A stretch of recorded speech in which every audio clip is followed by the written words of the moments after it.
യാത്രക്കാരിൽ നിന്ന് കൃത്യമായ പൈസ ചോദിച്ചതിലുള്ള വൈരാഗ്യത്തിൽ പാലപ്പിള്ളിയിൽ സ്വകാര്യ ബസ്സിൽ കയറി യുവാവ് കണ്ടക്ടറെ മർദ്ദിച്ചു.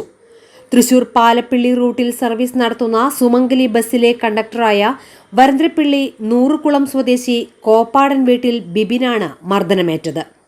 സംഭവവുമായി ബന്ധപ്പെട്ട് പാലപ്പിള്ളി എലിക്കോട് സ്വദേശി ജെറിനെതിരെ വരന്തരപ്പിള്ളി പോലീസ് കേസെടുത്തു. ഈ മാസം 1 രാത്രി 8 മണിയോടെ പാലപ്പിള്ളി മൈസൂർ ഗേറ്റിന് സമീപത്തായിരുന്നു സംഭവം. തൃശൂരിൽ നിന്ന് പാലപ്പിള്ളിയിലേക്ക് യാത്ര ചെയ്ത യുവതിയിൽ നിന്ന് കൃത്യമായ ചാർജായ 35 രൂപ ആവശ്യപ്പെട്ടതിനെ തുടർന്നാണ് യുവാവ് ബസ്സിൽ കയറി കണ്ടക്ടറെ മർദ്ദിച്ചത്. മൈസൂർ ഗേറ്റിന് സമീപം ബസ് എത്തിയപ്പോൾ യുവാവ് ബസ്സിൽ കയറി അസഭ്യം പറഞ്ഞ് കണ്ടക്ടറെ മുഖത്തും കൈയിലും ഇടിക്കുകയായിരുന്നു. പരിക്കേറ്റ യുവാവ് പുതുക്കാട് താലൂക്ക് ആശുപത്രിയിൽ ചികിത്സ തേടിയിരുന്നു. സംഭവത്തിൽ ഒളിവിലായ യുവാവിന് വേണ്ടി പോലീസ് അന്വേഷണം ആരംഭിച്ചു. മർദ്ദനത്തിന്റെ ദൃശ്യങ്ങൾ ബസ്സിലെ നിരീക്ഷണ ക്യാമറയിൽ പതിഞ്ഞു.